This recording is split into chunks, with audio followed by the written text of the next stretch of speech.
भारत की प्रधानमंत्री की कार के साथ होते हैं एसपीजी के जवान। प्रधानमंत्री मोदी से चंद फीट की दूरी के साथ चलता एक सूटकेस।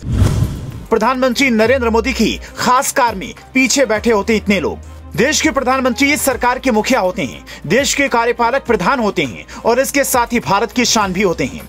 भारत के राष्ट्रपति के मुख्य सलाहकार और मंत्रिपरिषद के प्रमुख भी होते हैं। संसदीय प्रणाली में प्रधानमंत्री सरकार की कार्यकारी में कैबिनेट का सबसे वरिष्ठ सदस्य होते हैं, तो उनकी सुरक्षा व्यवस्था भी तगड़ी होती है। इसलिए देश के प्रधानमंत्री की सुरक्षा की जिम्मेदारी एसपीजी यानी कि स्पेशल प्रोटेक्शन ग्रुप के पास होती है। एसपीजी के जवान पूर्व प्रधानमंत्री और उनके परिवार की सुरक्षा की जिम्मेदारी भी निभाते हैं।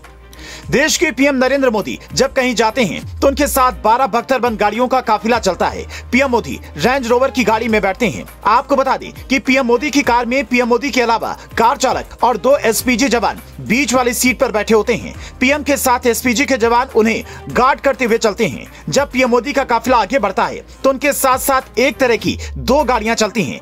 लेकिन क्या आपने इस बात पर गौर किया, इन जवानों के पास एक सूटकेस होता है। आपको बता दें ये सूटकेस असल में एक न्यूक्लियर बटन होता है, जिसे प्रधानमंत्री से चंद फीट की दूरी पर रखा जाता है और ये देखने में बेहद पतला होता है। ये एनआईटी लेवल 3 की सुरक्षा प्रदान करता है। जानकारी के लिए बता दें कि देश के प्रधानमंत्री के पास यह तय करने का एक अधिकार नहीं है कि भारतीय परमाणु हथियारों का इस्तेमाल कब और कैसे करना है। इसका इस्तेमाल कब करना है, इसका अधिकार न्यूक्लियर कमांड अथॉरिटी के पास है। इसमें कोई संदेह नहीं है कि भारत के प्रधानमंत्री की सुरक्षा व्यवस्था हमेशा सुरक्षा एजेंसियों के लिए एक महत्वपूर्ण चुनौती रही है। इस बात को नजरअंदाज नहीं किया जा सकता है। प्रधानमंत्री नरेंद्र मोदी जहां से गुजरते हैं वहां जमीन से लेकर आसमान तक चप्पे चप्पे पर नजर रखी जाती है। प्रधानमंत्री की सुरक्षा में हर तरफ एसपीजी यानी कि विशेष सुरक्षा दल के जवान तैनात रहते हैं। उनकी 24 घंटे की सुरक्षा की जिम्मेदारी एसपीजी पर होती है। आपको बता दें उनकी सुरक्षा में विभिन्न घेरों के तहत 1000 से ज्यादा कमांडो तैनात रहते हैं। यानी भारत के प्रधानमंत्री की सुरक्षा व्यवस्था दुनिया के किसी भी दूसरे देश के राष्ट्राध्यक्ष की सुरक्षा व्यवस्था की तरह चाक चौबंद होती है। एसपीजी के निशानेबाज किसी भी आतंकी को पल भर में धूल चटाने की क्षमता रखते हैं। एसपीजी में तकरीबन 3000 जवान होते हैं। इन पर प्रधानमंत्री और पूर्व प्रधानमंत्रियों के अलावा उनके परिजनों की सुरक्षा की जिम्मेदारी होती है।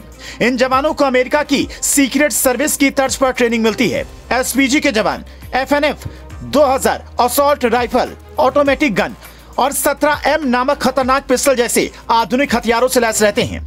अगर प्रधानमंत्री को दिल्ली में किसी सम्मेलन को संबोधित करना होता है तो सारे इलाके की छानबीन दिल्ली पुलिस की सिक्योरिटी ब्रांच एक दिन पहले ही कर लेती है, जबकि प्रोग्राम के दिन सम्मेलन स्थल को एसपीजी के कमांडो द्वारा घेर लिया जाता है। आमतौर पर प्रधानमंत्री के लोकल प्रोग्राम में एसपीजी के प्रमुख खुद उपस्थित रहते हैं। अगर एसपीजी प्रमुख किसी वजह से उपस्थित नहीं रहते तो कोई आला अधिकारी सारे इंतजाम की देखरेख करता है। जब प्रधानमंत्री अपने सरकारी आवास से सम्मेलन में भाग लेने के लिए निकलते हैं तो पूरे रास्ते पर सड़क के एक तरफ के ट्रैफिक को 10 मिनट पहले रोक दिया जाता है। इस बीच दिल्ली पुलिस की 2 गाड़ियां सारे रूट पर सायरन बजाते हुए घूमती हैं। ये इसलिए किया जाता है ताकि तय किया जा सके कि जिस रास्ते से पीएम मोदी को गुजरना है वो पूरी तरह से साफ है। इसके अलावा प्रधानमंत्री के साथ लोक कल्याण मार्ग स्थित आवास में भी एसपीजी के 500 से ज्यादा कमांडो तैनात रहते हैं। तो आप समझ गए होंगे कि प्रधानमंत्री का सुरक्षा घेरा कितना ताकतवर होता है और उनकी बिना इजाजत के परिंदा भी पर नहीं मार सकता है। तो इस खबर पर आपकी क्या राय है, हमें कमेंट करके बताएं।